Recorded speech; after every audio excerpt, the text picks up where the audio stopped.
Hello and welcome to the Daily Mail for Thursday, 1st of September 2022. That is the sound of the transfer window closing.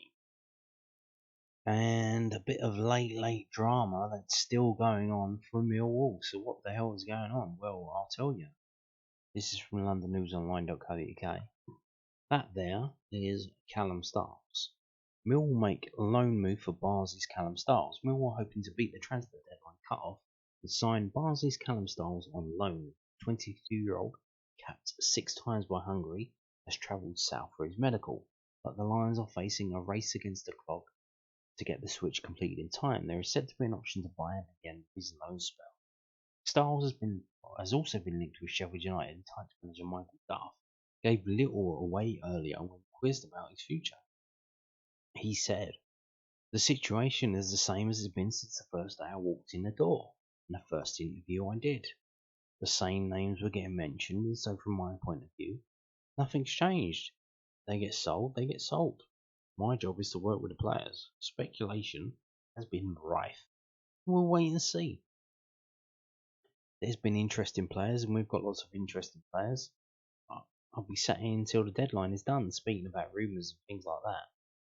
Styles, who started his career at Burnley, can play in central midfield and also as a left wing back. He was released by the Clarets at 16 and signed for Bury.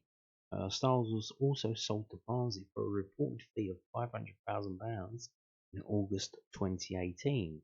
So I don't know about the timing and the dates, but I'm not sure, but he may have played in the same Burnley youth team as Daniel Moss, a former Millwall youth player who got released in the summer. So maybe Mossy put in a good word with Stylesy, and he's chosen Millwall over other things. But if we go to transfer news, done deals during September 22. This is from bbc.co.uk, Sport Football. We go down, there's the Premier League transfers, there's the Scottish Premiership, and there's the English Football League. And the last transfer on there is 11:45, Adam Phillips from Burnley to Barnsley. Coincidence. But on this list there is no Millwall. There is no Millwall.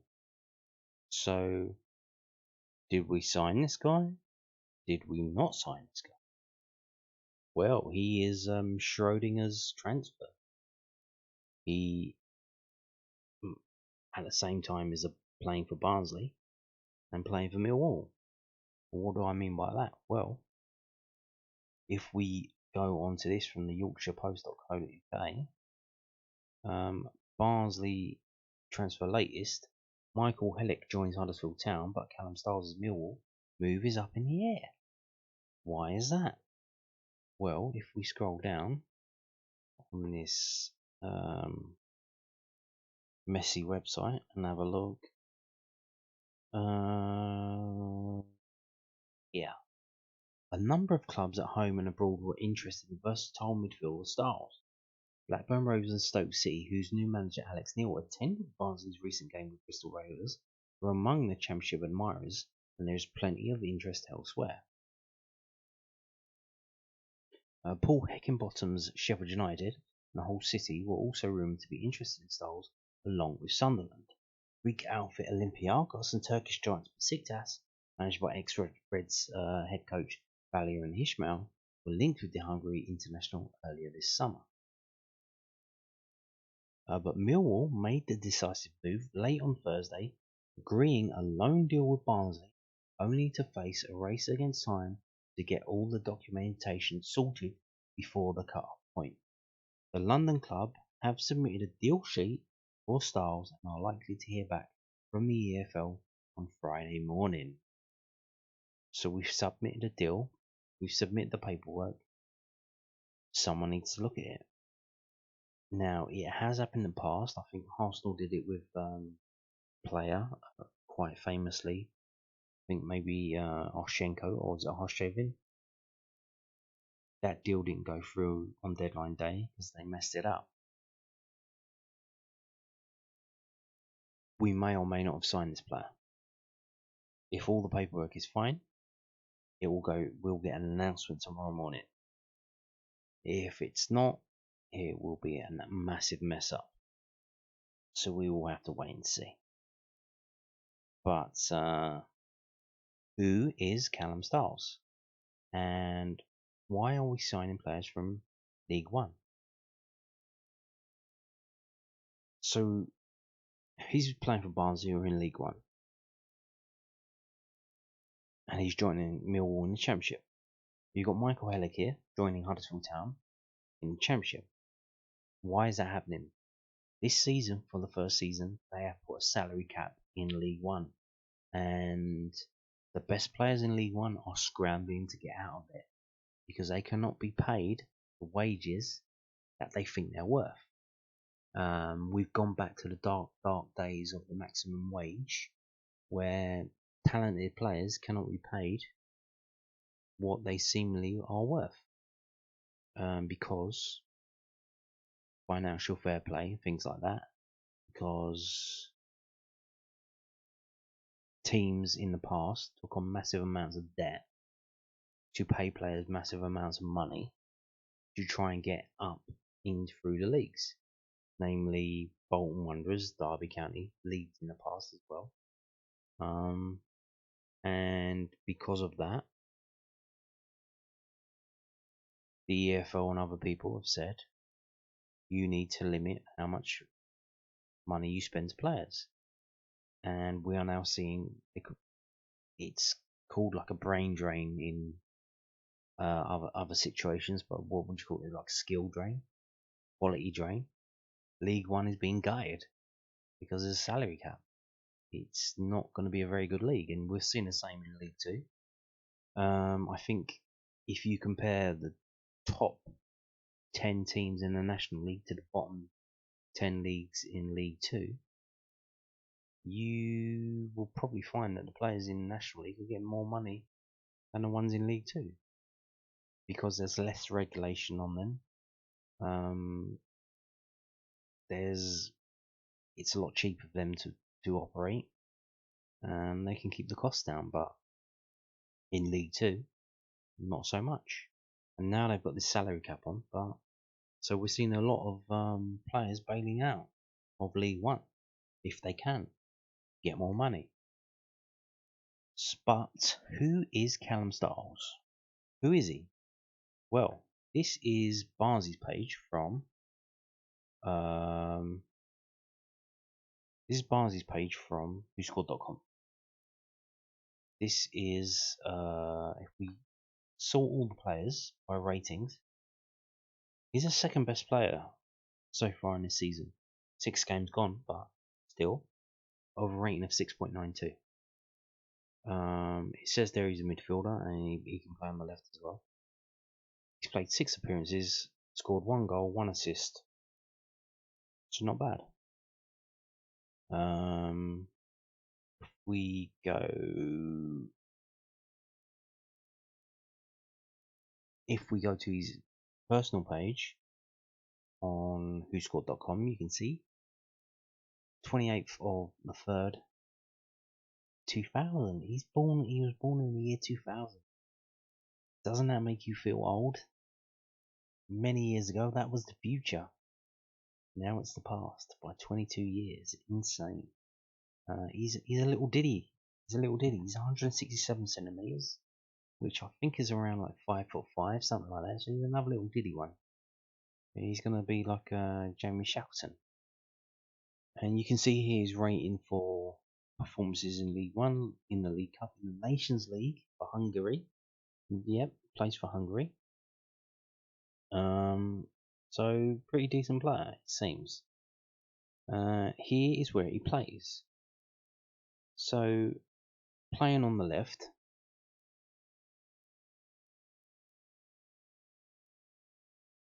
you get a rating of 7.19 in 4 matches. Playing in the middle, 6 games, 6.53. So he again, like with Jamie Shackleton. So Jamie Shackleton he was playing in the Premier League for Leeds on the right because they had injury problems there, so they needed him to play there, so he's playing there. So we were thinking, oh, we signed him to play on the right because we were trying to sign a right back to cover or compete with Danny McNamara. When he gets here, he does an interview saying, oh, I like to play in the middle, and he's been playing in the middle, and he's not very good playing in the middle. But is that down to him or down to the system? Because we play two in the middle and we get overrun. But again, where's he playing? Is he playing on the left or is he playing in the middle? Is he going to be competing with Malone? Or is he another centre midfielder? So are we going to have Callum Styles, Billy Mitchell, George Saville, George Evans, Jamie Shackleton, all competing for two places in the middle? Seems kind of weird, but that's what Gary Rowett does. That's what he does. So he's good at tackling. He's not very good at aerial duels. He likes to do layoffs. He likes to cut inside. And he likes to shoot from distance. He commits fouls often. And he likes to tackle. And here are his latest matches and what he did. So, the last game out, away at Ipswich, 2-2. He scored one of the goals and got man of the match, 7.95. Against Barnsley against Bristol Rovers, 3-0. He got an assist and again man of the match, 8.66. There were a couple of low marks, below sixes, in an away defeat at Plymouth and in a 3-0 home defeat to Wycombe. So not all roses. There are things happening, but he was involved in the 4-0 defeat of England by Hungary. Played 56 minutes, 6.21. So not bad. It doesn't seem to be too bad for a League One player. So yeah, we may or may not have signed a player, and he may or may not be playing in centre midfield, or he may not be playing on the left. We don't know. Hopefully, all this will get cleared up tomorrow. So join me in tomorrow's video to find out. But so if we just go back to the list of transfers today, I want to show you this one. Samuel Edozies from Manchester City to Southampton for £10 million. Does that name ring a bell to you? Well, that is the Samuel Edozies that was a Millwall youth team. Man City poached him. They paid, I think, £1 million at the time to Millwall, and there was a sell-on clause, and he's just been sold on. So, ka-ching for Millwall. Millwall getting wedged out here. It is rumoured to be 20%. 20% of 10 million is 2 million. So, that may have prompted the deal for Callum Styles to be sanctioned and to be rubber stamped. But I'm sure it's not that much money, but that's because Rowett was speaking earlier about players having to go out with it coming in again. Talking about loaning out Isaac Loffey maybe, and then bringing someone else in. But again though, that striker apparently trying to get Sims, trying to get other players, didn't happen, did it? It was just Vogelsammer, so him, which is enough. Look, we signed 7 players in this window. Fantastic bit of business, but the results haven't been good. So we need Gary Rowett to get them playing in a way that they can play properly and play well. Yes, so this lad here, Samuel Edozies, he's moved from Manchester City to Southampton. Fantastic news for Millwall. Good stuff. Now we're going to move on to this from millwallfc.co.uk. It is an update from Millwall CEO. Steve Kavanagh. This is his monthly statement. He's been doing this for a while now. He took the last month off, but he's back now. It's great to be writing to you all again now that we're into the swing of things with matches coming thick and fast already this season. As always, the summer break comes and goes very quickly. Yeah, it's like September already now. Huh? But as a club, we've tried to do all we can with the time at our disposal, both on and off the pitch, to progress further. More on that a bit later in this column.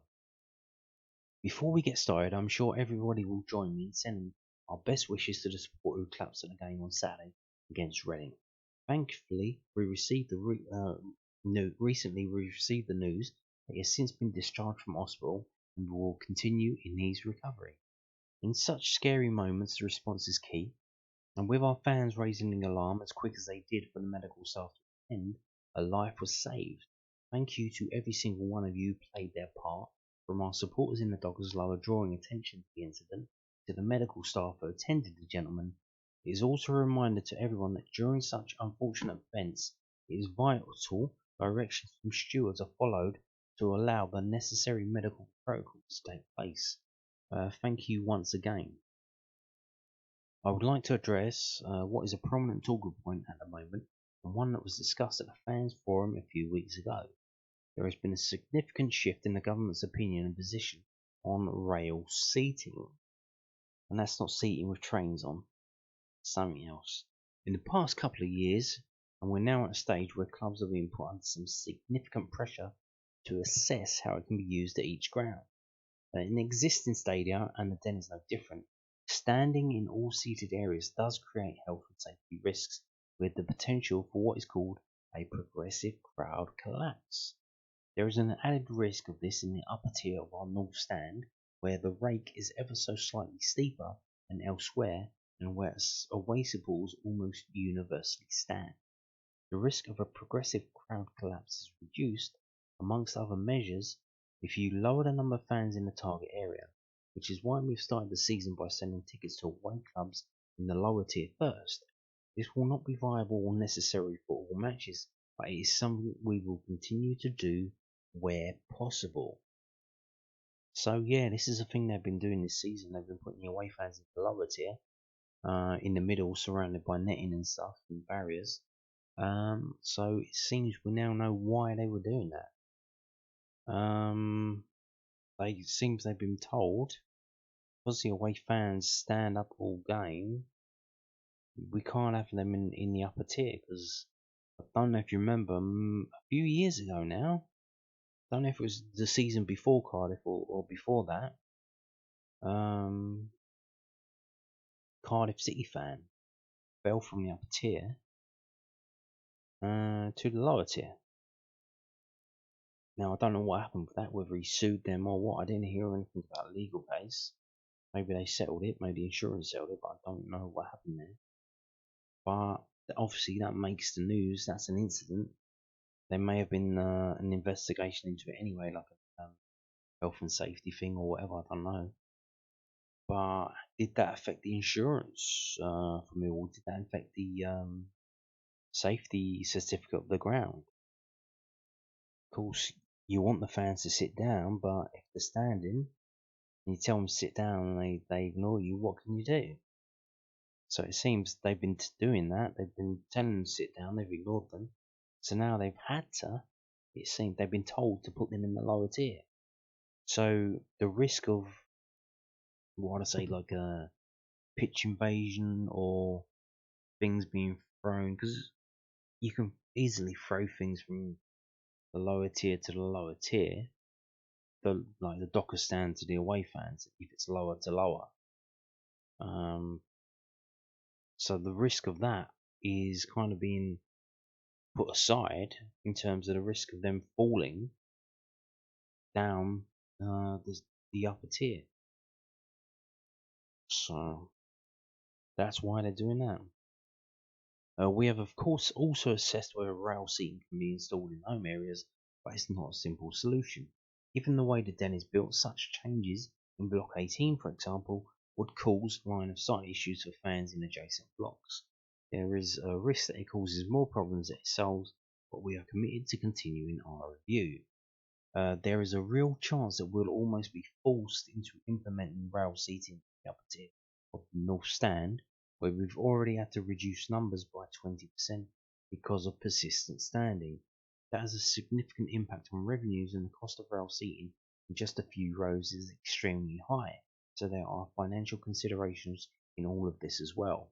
We are challenging the pressure being applied to us, but at the same time, we do have a responsibility to ensure the stadium continues to meet updated safety requirements and regulations in all areas. So yeah, it seems the safety advisory group, which is made up of the police, the council, and the club, and other people, it looks like they're putting pressure on the club, saying, "Look, you can't have this." So they're telling them, sticking their noses in, telling them what to do. Again, like I said, with the clubs in League One versus clubs in non-league. Wilson's ground is literally falling apart. No one gives a shit. The council intervened and shut it down. The National League didn't get involved. It was the local council that did. And it just seems the same situation here. They're telling them you can't have seats in the North Upper because the fans don't use them. You have to have safe standing, which is going to cost us money again. Like, that's how it goes. Councils and other people are very good at spending other people's money. Elsewhere, I hope many of you have been able to make the most of the enhanced SC16 bar area and the new captain's bar. Over the summer, we were committed to further improving the matchday experience for supporters, and a major element to that is, of course, the food and drink provisions. That is why we've added additional offerings outside, and we will continue looking at how and where we can add more, as well as pushing for a wider range on offer inside the ground. Yeah, this has been mentioned for many years. Like, they were saying, well, you can't get good things down there because there's only 23 dates a year, and it's just a couple of hours a day. And then someone said, well, what about food vans? Was this thing of growing trend of food vans popping up? I think there's a thing called Curb, KERB. They work out of West India Quay and stuff.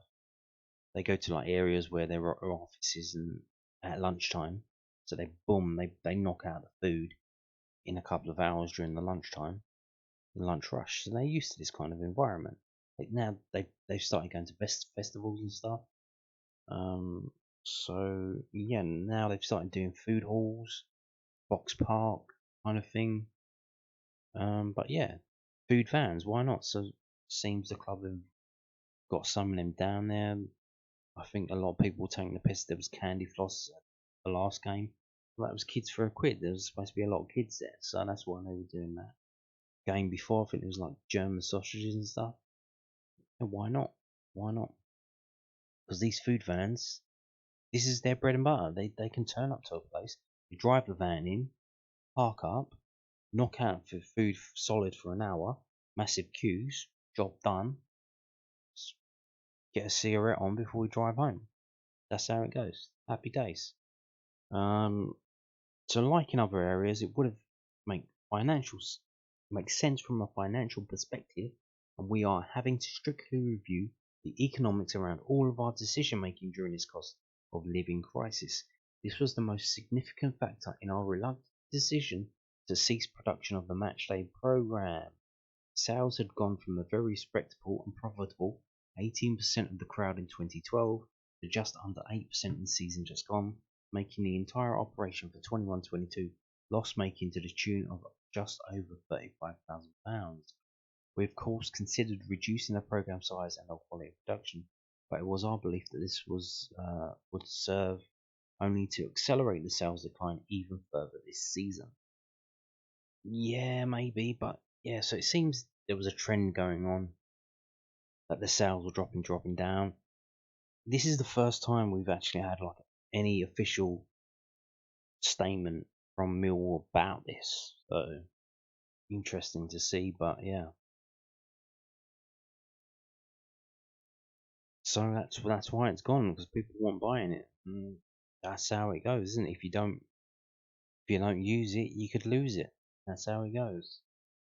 Which is sad because, you know, um, but I think a lot of people got to the stage now where they literally like moving house, moving home, clearing out the attic. They ask who wants my programs, and there's crickets, because they're not very rare. So a lot of people just bin them. They go to the games, they collect them, they bring them home, keep them all, put them in cardboard boxes in the attic, in the shed, in the basement, whatever. And then you're thinking, why the fuck have I got all these programs for? And they just throw them away. But that's how it goes now. I think some of them are collectible, but most of them are not. Like the ones from the earlier years, they're worth something because they're not because they're match day programs, because they're like antiques in a way. They're like a look through into the past, and where is that going to come from in the future though?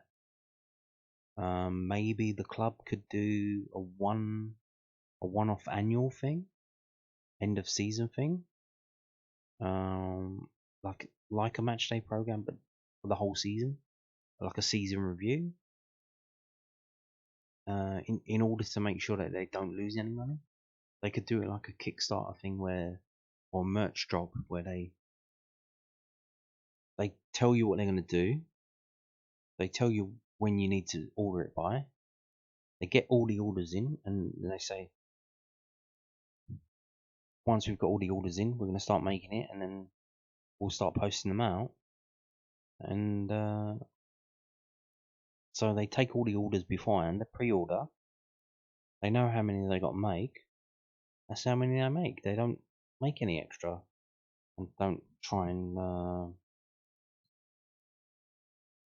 lose any. So they pack that all down into one book, like a big one.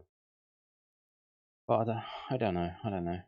It would be good if you could have something like that, but it would be good if we had a good season. If we had a shit season, how many would buy that? Why would you want a memento of a shit season? You wouldn't, would you? You wouldn't. Like you want a memento of the season we finished 18th in the league. Like, who cares? What we have been doing instead is sending out a Millwall match pack by email before each game, which I hope is proving a useful and interesting read to supporters. This is emailed out to all season ticket holders and match ticket purchasers up to 9 AM on match day, so if you've not been receiving one, it's because you either don't have an email address linked to your account, or more likely that you've not opted in to receive such communication from the club. You can log into your Millwall profile and check your preferences by clicking here. As a club, we are incredibly conscious of the impact the current financial climate is having on supporters, which is why we made the decision to freeze season ticket prices, and we are so delighted with the responses generated at the time and in terms of sales numbers. That being said, we are seeing our own costs rising all over the place, not least turning the floodlights on, which is now astronomical, and so we can't promise that there won't be other rises, but only when absolutely unavoidable. I can confirm, however, that we have communicated extensively with our catering partners over the new prices of beer, which are too high in our opinion. Indeed. But yeah, the electricity prices are crazy now. So a lot of people have been talking about the energy price cap, this, that, and the other. That only applies to private residences. Businesses do not have a cap.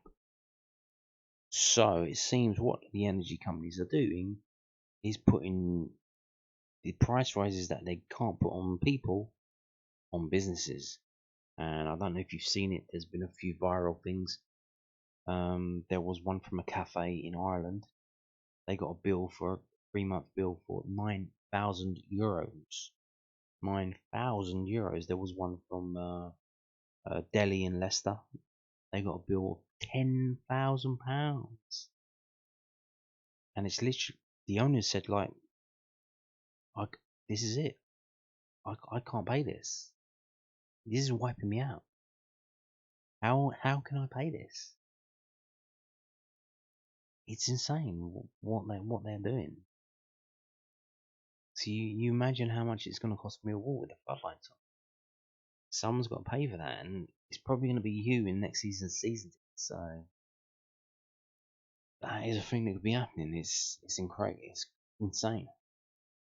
Given the ever-increasing energy costs, we are redoubling our focus and efforts around sustainability measures. As many of you will have seen, 8 new electric vehicle units have been installed in the car park, and they are now available for public use.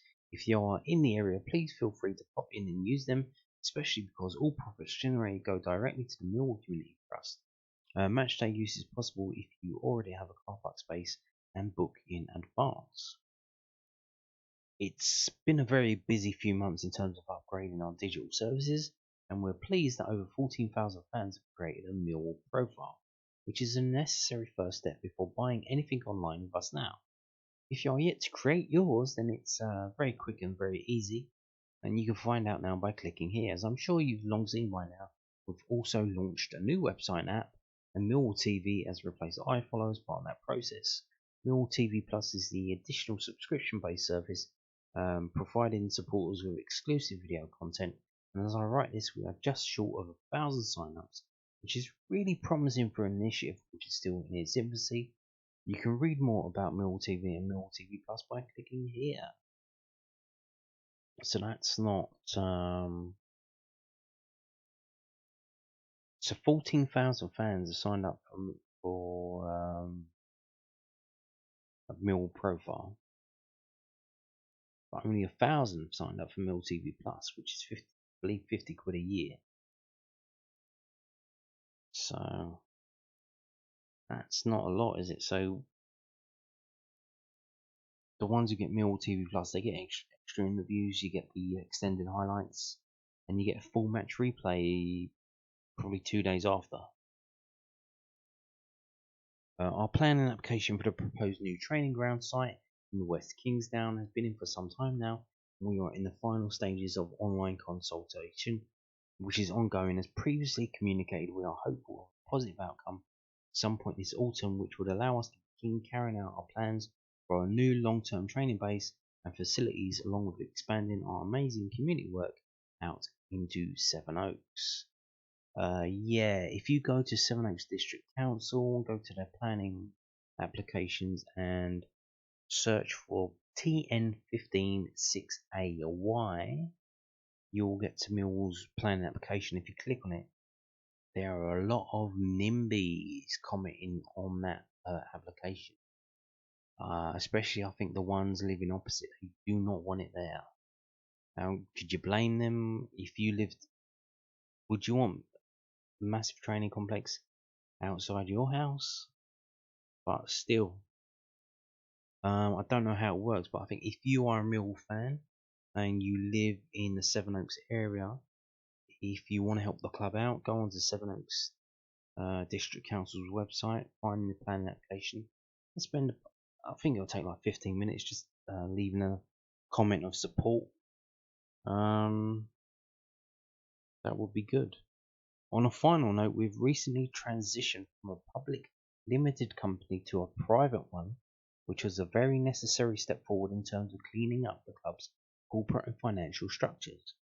As a PLC, your chairman John Berylson was providing his extensive funding by way of issuing B shares, which meant that there was no financial obligation to those who owned ordinary shares. By their nature, B shares sit above ordinary ones in terms of their importance and legal standing, and ongoing issuing of the former dilutes the latter, which has happened over many years. All ordinary shareholders have been communicated with throughout this entire process, and as per the latest notice issued, it will be down to them to vote on the proposals detailed above. Millwall Holdings, I think, have announced an EGM where they're going to have a vote again. This happened before, where they reduced the amount of shareholders, and they were asking you to basically just sign your shares over to the Lions Trust. to consolidate into like one entity rather than 40,000, because they have to keep sending out letters and emails to 40,000 people when there's anything happening. Whereas they just send one to the Lions Trust, one to John Berylson, whatever. So they want to do that again. I think they took it down to like 4,000. They want to take it down even further, so they're going to be voting on that. As I continually stress in these columns during fans forums and in other discussions, we are constantly trying to take the club forward on and off the pitch, and carrying out this change was an imperative objective in this regard. Moving forward, we have much cleaner structures which allow for potential additional investment on top of the sizable amounts John already commits to annually. This provides the club with the necessary opportunities to fulfill its long-term strategic plans, particularly in terms of the training ground and stadium development. So what does that mean? What does that mean? Interesting stuff there. Now, there have been some rumours going around about maybe the guys from Husky getting involved, putting money into the club, but it hasn't really happened yet. They've sponsored the shirts. They spent a few money on some charity things and stuff, and they organised the friendly with Hammerby at the last minute. So they've been doing stuff. They haven't actually gone in yet, though. Is it because of the share situation? Is that why they're doing this now? So the future for Millwall could be a lot better once it's a lot cleaner. Once the actual ownership of shares is a lot cleaner, we could see Husky buying in. Now, I think that's what that means there. Maybe not Husky, maybe other people as well. Maybe they're looking in and it looks a mess. It looks like a pile of spaghetti, and they're like, "What's that? What is this about?" Once it's a lot cleaner, they can know if we put this money in this, we get this amount of percentage, then it's going to be a lot better. I think that's what he's trying to say here. So, moving on to this from news@10.co.uk. Gary Rowett. We've got Gary Rowett comments ahead of Cardiff clash. Millwall boss wants a reaction. Gary Rowett wants to see a reaction from his team as they prepare to host Cardiff City at the Den.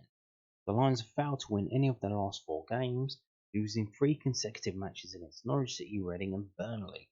The results have seen Gary Rowett's side slip down to 19th in the championship table, although when asked whether their defeat at Turf Moor would increase the pressure on Saturday's match, the Millwall boss replied, "Nah, not really. You're talking about 7 games in the season here. Our winningest run was 3 games before today. We lost 2 and draw 1. It's hardly alarm bells. I'm disappointed with the run. Do I want to be in this position? Nah. Do you want to do something about it? Yeah. We've got to show a little bit of resolve. As a manager, I have to work incredibly hard. Maybe we've got to bring in a few players in the next few days. I think we're working hard to do that.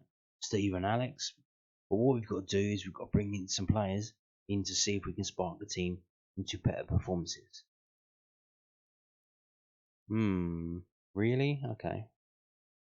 So you want a player to come in from outside. You're going to throw them in the team, and you think the team's going to magically get better. Have you considered looking at the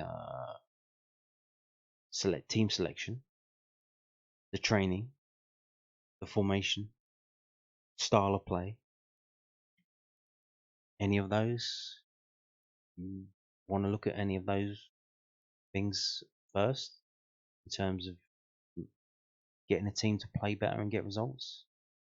Just a thought, rather than just piling more players into this absolute mess of a situation you got going on down there, mate.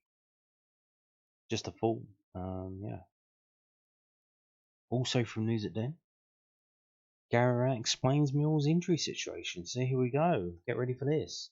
Gary Rowett addressed Millwall's injury issues after Ryan Leonard tore his hamstring in training last week. The versatile midfielder has been ruled out for 2 to 3 months, joining Mason Bennett on the sidelines.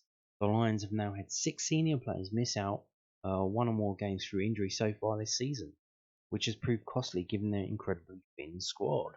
However, the Millwall boss doesn't believe that the club's training regime has an impact on the amount of players that pick up knocks. Instead, he indicates that it's purely bad luck that his side have struggled with so many issues in such a short space of time. I don't think there's been any specific pattern with it, really, he told News at Den. He spoke a little bit about the difference between his training ground pitch and the Den, where the pitch is so good but it's obviously really firm. I think there's been a correlation for some teams when they've moved to a cis grass pitch where it's a little bit harder, but I don't think that's any sort of indication. If you look at Mason's injury and Ryan's injury, they're completely different mechanisms to the way they do it. There's nothing consistent, really. It's just bad luck, I think, unfortunately. The Lions only have 22 players in their first team squad, not counting the youngsters who are yet to make competitive debuts. However, Rowett has admitted that he's keen to add one or two more signings before the end of the summer transfer window.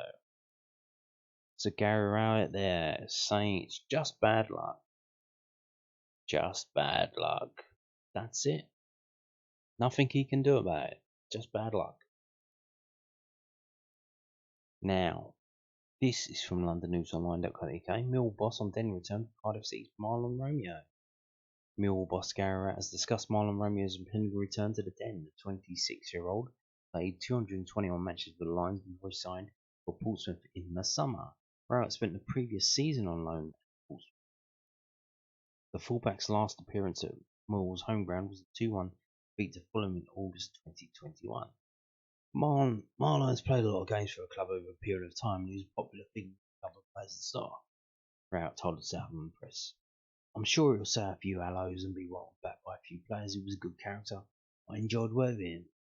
It's like when any player comes back to their former club, I'm sure his motivation is to try and get wins for Cardiff, and our motivation is to try and win as well. Another ex-Lion back on his old stomping ground is Steve Morrison, City manager. They've shifted the system a little bit this season. They've played more than 4-3-3 and been really energetic, said Rowett. They've recruited a lot of different players and the team will have a very different outlook to it compared to last season. But I've been quite impressed with them in the games I've seen. They're quite a high pressing team, but you don't know. Any team could now come to the Den and say we're just going to sit in and see if they can break us down. I'm sure Steve will get a good welcome back. It's like anything for us. It doesn't really matter who it is. It's about us putting in the performances that we've done so often at home. Because our away form's not been so great, to then lose that last home game makes it feel a lot worse. But we're positive heading into the weekend and seeing if we can go and get a result. Well, we need to get a result, to be honest with you, because table's not looking too good at the moment. But yeah, Mahlon Romeo, first game back at the Den. Do we think he'll play? Will he get a bit of Millwall flu? If he doesn't, if he does step on the pitch, we really don't need any incidents happening. We've got the planning application going on. We don't need that being sullied with any unsavoury situations. You don't have to welcome him. You don't have to clap him on. You can boo him a little bit, but let's not go too far, shall we? And on that note, thank you for watching and goodbye.